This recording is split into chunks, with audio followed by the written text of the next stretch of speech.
Students, संकर पूर्व संकरण बैक क्रॉस F1 पीढ़ी का संकरण यदि हम प्रभावी या अप्रभावी दोनों में से किसी भी एक जनक के साथ करवाएं तो इस प्रकार का संकरण क्या कहलाता है? संकर पूर्वज संकरण। इसी बेस पर यह दो टाइप का होगा। एक तो हम बोलते हैं बाह्य संकरण, आउट क्रॉस। एक होता है परीक्षण संकरण, टेस्ट क्रॉस। डेफिनेशन आती है परीक्षण संकरण से, आप क्या समझते हैं? बाह्य संकरण है कि F1 पीढ़ी का संकरण, ये F1 पीढ़ी है, F1 पीढ़ी का संकरण यदि हम क्रॉस किसके साथ करवाएं? प्रभावी जनक के साथ, तो क्या कहलाता है? ये बाह्य संकरण। अब हम संकरण करवाएंगे तो इसमें युग्मक बनेंगे कैपिटल T, स्मॉल t और यहाँ बनेंगे, तो इसका इस प्रकार से हम क्रॉस करवाते हैं कि यहाँ कैपिटल T, स्मॉल t और यहाँ कैपिटल T। यहाँ लक्षण अनुपात अगर हम देखें किसका? बाह्य संकरण का लक्षण अनुपात हमें क्या मिला? 100% सभी पौधे कैसे हैं? लंबे। अगर जीन अनुपात की बात की जाए, आनुवंशिक संरचना हम देखेंगे तो इसमें क्या है? 50% समयुग्मजी शुद्ध लंबे अनुपात 50% विषमयुग्मजी लंबे,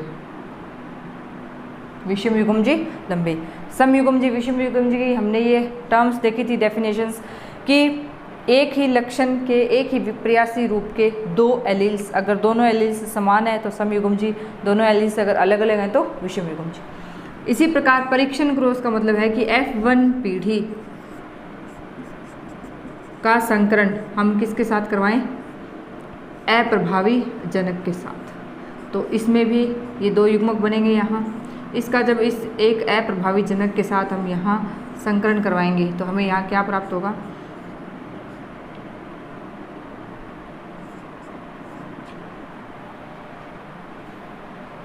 इसमें कैसे पौधे आपको प्राप्त होंगे?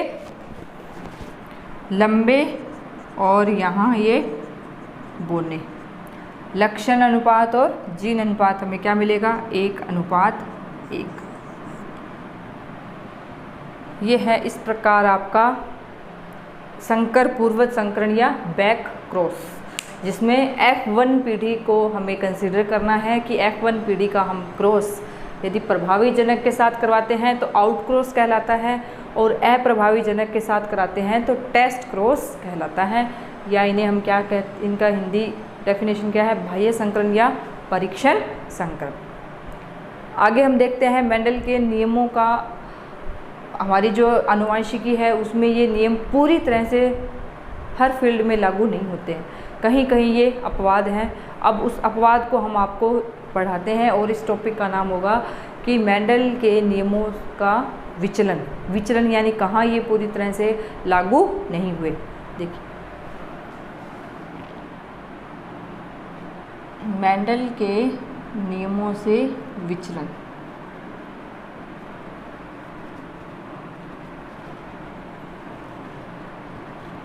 पहला है अपूर्ण प्रभाविता।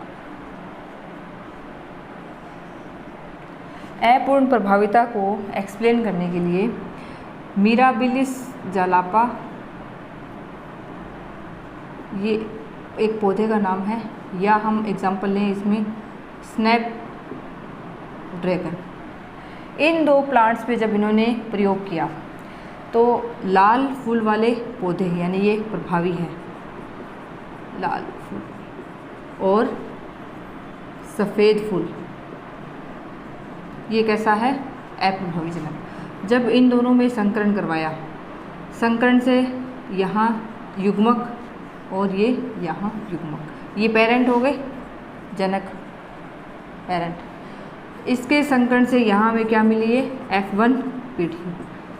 तो यहाँ क्या है कि लाल फूल वाले प्रभावी जनक और सफ़ेद फूल अप्रभावी जनक का जब संकरण करवाया तो F1 पीढ़ी में यहाँ पौधे प्राप्त हुए गुलाबी। तो ये यहाँ हमारा जो प्रभाविता का नियम है, मेंडल का पहला नियम, वो यहाँ क्या हो जाता है, विचलित हो जाता है। क्योंकि हमने पढ़ा है प्रभाविता के नियम में कि प्रभावी जनक है, प्रभावी लक्षण F1PD में अपनी अभिव्यक्ति 100% शो करता है। इसीलिए यहाँ क्या होना चाहिए था, लाल फूल वाले पौधे, लेकिन यहाँ कैसे आता है, रंग कैसा आता है, गुलाबी। यहाँ कोई मध्यवर्ती या कोई दूसरा नया कलर या लक्षण प्रकट हुआ, इसलिए इस नियम का नाम क्या है, ये अपूर्ण प्रभाविता। जब इससे हमने क्या प्राप्त की, स्व परागण करवाया और F2PD।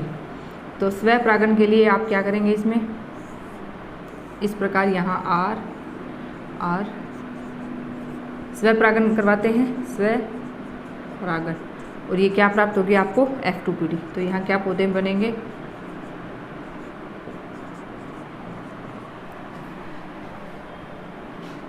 तो लक्षण अनुपात और जीन अनुपात। लक्षण में आप देखिए R यानी कैसे पौधे हैं, ये लाल, कितने हैं, 1।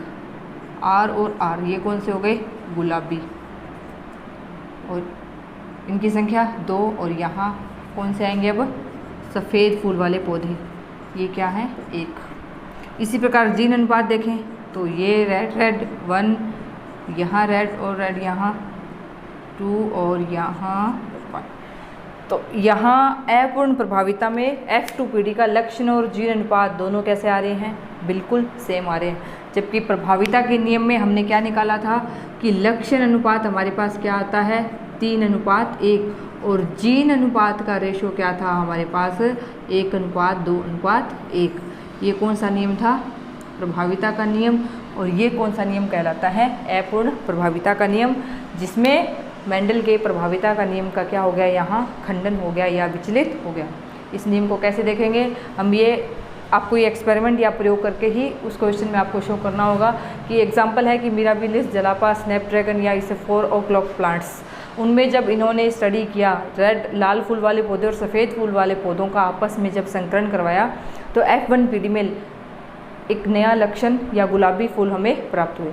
जब इन पौधों को हमने क्या करवाया, स्व परागण करवाया, F2PD प्राप्त की, तो उसमें हमें लक्षण और जीन अनुपात दोनों हमें एक जैसे, एक समान प्राप्त होते हैं। यह हमारा नियम क्या कहलाता है, अपूर्ण प्रभाविता का नियम। दूसरा हम देखते हैं इसमें सह प्रभाविता। सह शब्द का क्या अर्थ लेंगे हम यहाँ, साथ साथ। तो यहाँ इस नियम के अनुसार क्या है कि हमने देखा कि अप्रभावी और प्रभावी 2 टाइप के लक्षण होते हैं। इस नियम में प्रभावी और अप्रभावी दोनों एक साथ मिलकर साथ साथ अपनी अभिव्यक्ति देते हैं।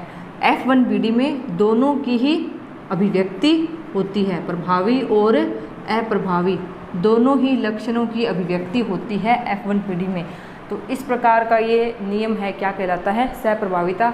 यह भी मेंडल के नियमों से क्या दर्शा रहा है, विचलन दर्शा रहा है। जैसे हम देखते हैं कि जंतुओं या जो मवेशी हैं उनमें त्वचा का रंग हम देखते हैं कि लाल, और उनमें हम त्वचा का रंग क्या ले रहे हैं, लाल प्रभावी, और स्मॉल r कैसा है, ये सफ़ेद रंग कैसा लिया हमने, ये अप्रभावी। किसकी बात कर रहे हैं, ये मवेशियों में त्वचा का रंग। तो यहाँ युग्मक R और स्मॉल r, इनसे जो F1PD प्राप्त हुई है उसमें कलर कैसा है, त्वचा का कलर चितकबरा। चितकबरा का मतलब है कि जैसे ये त्वचा की बात करें तो इसमें अगर ये बेस है सारा कैसा है, लाल, और इसमें ये सफ़ेद रंग के यहाँ क्या इसमें आ रहे हैं, डॉट हमें दिखाई दे रहे हैं। तो इसे हम क्या कहेंगे, चितकबरा। यानी दोनों प्रभावी और अप्रभावी दोनों लक्षणों की एक साथ अभिव्यक्ति, साथ साथ, सह का मतलब एक साथ अभिव्यक्ति अगर हमें दिखाई दे रही है, अभिव्यक्ति हो रही है, तो इसे हम क्या कहते हैं, सह प्रभाविता। ये हमारे पास कौन सी पीढ़ी प्राप्त हुई है, F1PD। अब अगर हम इससे क्या प्राप्त करना चाहते हैं, F2PD, तो हम इसमें क्या करवाएंगे, स्व निषेचन या स्व परागण। तो स्व निषेचन ही होगा F, तो इसमें क्या प्राप्त होगी आपको, ये F2PD स्व निषेचन से, तो इसमें हमें क्या प्राप्त होंगे, लक्षण अनुपात और जीन अनुपात। क्या मिले हमें, लाल त्वचा 1 अनुपात चितकबरा 2 और कौन सी है, सफ़ेद त्वचा तो 1। ये सेम टू सेम हमें क्या मिलेगा, जीन अनुपात। ये है हमारा सह प्रभाविता का नियम। सह का मतलब दोनों, ये लाल और सफ़ेद दोनों एक साथ इसमें दिखाई देंगे, तो इस कलर को हम क्या कहेंगे, चितकबरा कलर। तो ये हमारे मेंडल के नियमों से मुख्य 2 विचलन आ चुके हैं, अपूर्ण प्रभाविता और सह प्रभाविता। थर्ड है इसमें बहु प्रभाविता। बहु प्रभाविता हम जानते हैं, देखते हैं कि एक जीन एक लक्षण की अभिव्यक्ति को कंट्रोल करता है, एक लक्षण की अभिव्यक्ति को। अब तक जितना हमने स्टडी किया उससे यही रिजल्ट निकालते हैं कि एक जीन एक लक्षण की अभिव्यक्ति को कंट्रोल करता है, लेकिन ऐसा नहीं है। एक जीन एक से अधिक लक्षणों को भी, एक से अधिक यानी 2 या 3 लक्षणों के लिए भी उत्तरदायी होता है। एक से अधिक लक्षणों के लिए भी उत्तरदायी होता है। इसे हम क्या कहते हैं, बहु प्रभाविता। बहु प्रभाविता के बारे में भी मेंडल के नियमों द्वारा नहीं समझाया गया। तो यह भी क्या हो गया, मेंडल के नियमों का विचलन। यानी एक जीन है वो एक से अधिक लक्षणों के लिए उत्तरदायी होता है, तो ये क्या है, बहु प्रभाविता। जैसे एग्जाम्पल हमने देखा कि ड्रोसोफिला है, ड्रोसोफिला में सफ़ेद आँख के लिए एक अप्रभावी जीन उत्तरदायी होता है।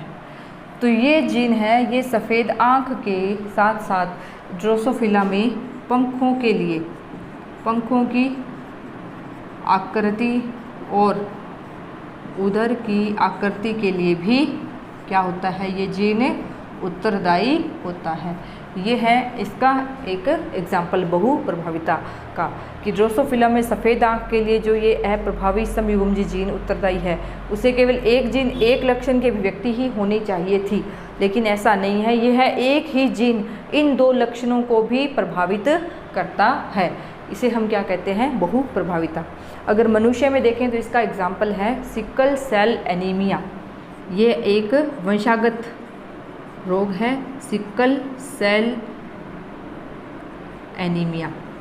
एनीमिया का मतलब है कि मनुष्य में रक्त की कमी से संबंधित या रक्त की कमी होने पर रोग है, उसका नाम क्या होता है, एनीमिया रोग। और ये होता किस कारण है कि हमारी जो हीमोग्लोबिन है उसकी जो आकृति है, शेप है, वो क्या है, सिक्कल टाइप की, यानी संकुचित हंसिए के एक आकार की हो जाती है। उसकी आकृति है उभयावतल से कैसी हो जाती है, संकुचित या सिक्कल हंसिए के आकार की हो जाती है। तो उस कंडीशन में व्यक्ति को कौन सा रोग होता है, sickle cell anaemia.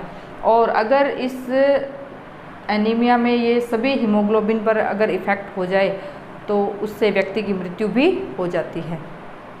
Sickle cell anaemia है मनुष्य में अप्रभावी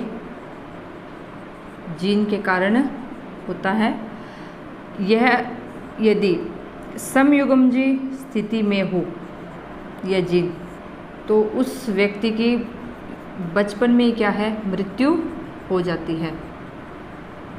और यदि ये विषम युग्मजी स्थिति में हो, विषम युग्मजी स्थिति में हो, तो इसमें क्या है, कुछ जो हीमोग्लोबिन की सेल्स हैं वो क्या होंगी, अंशीयकार, और कुछ क्या होंगी, नॉर्मल। तो उसमें ये व्यक्ति नॉर्मल यानी कुछ हल्का काम करके यानी अपना जीवन यापन ये कर सकता है। इसे आपको मैं एक एग्जाम्पल से और एक्सप्लेन करती हूँ। देखिए,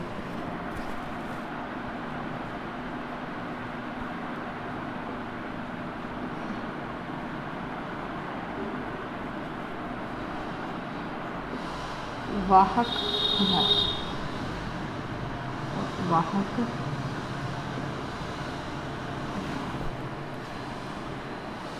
हीमोग्लोबिन को हम HB से शो करते हैं। यहाँ HBS का मतलब है, ये किसको इंडिकेट करता है? Sickle cell anaemia.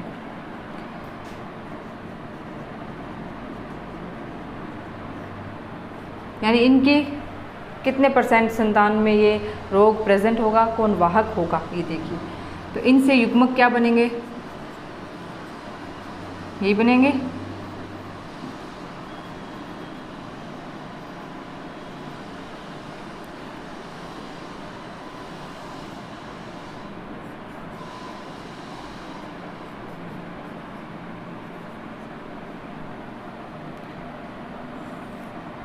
ये दूसरा संकरण,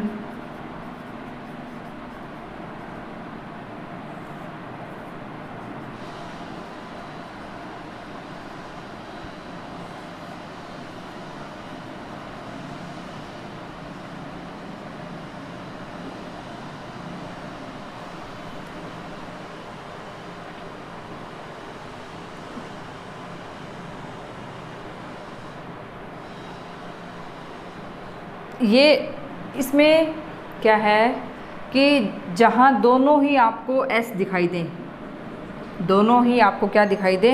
S। हीमोफीलिया या एनीमिया, या इसे हम क्या कहेंगे? ये होगा सिकल सेल एनीमिया।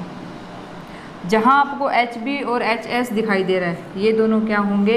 वाहक। ऊपर देखो, इनके जीन प्रारूप इन्हीं से मिलते जुलते हैं। ये किसका कार्य करेंगे? वाहक। और ये क्या होगा? ये क्या होगा? स्वस्थ होगा। इस प्रकार हम ये कहते हैं जी, यदि पुरुष और विषम युग्म जी स्त्री की संतानों का हमें अगर ग्राफ देखना है तो उसमें क्या चांस होंगे? उसमें 50% संतान उनकी कैसी होंगी? वाहक। 50% संतान कैसी होंगी? वाहक। 25% संतान कैसी होंगी? सामान्य। और 25% संतान कैसी होंगी? रोगग्रस्त। या हम इसे कह सकते हैं 1/4 ही भाग हो गया ये, और ये क्या हो गया? 1/2, 50%। और ये भी क्या हो गया? 1/4। यानी 50% तो संतान कैसी होंगी? वाहक। 25% कैसी होंगी? सामान्य। और 25% कैसी होंगी? रोगग्रस्त। कौन सी कंडीशन में? जब विषम युग्म जी कंडीशन में, विषम युग्म जी कंडीशन में पुरुष नर या मादा या स्त्री का आपस में जब आप क्या करवाएंगे? निषेचन करवाएंगे, संकरण करवाएंगे, तो आपको इस प्रकार ये रिजल्ट इनका प्राप्त होगा। तो ये है हमारे पास बहुप्रभाविता से संबंधित। अगर सिकल सेल एनीमिया को अकेले को ही आपसे पूछ ले, मेंशन कर दे कि आप सिकल सेल एनीमिया के द्वारा बहुप्रभाविता के नियम को समझाइए, तो आप इसे इस प्रकार समझा सकते हैं। तो ये हमारे थे मेंडल के नियमों से विचरण। Thank you.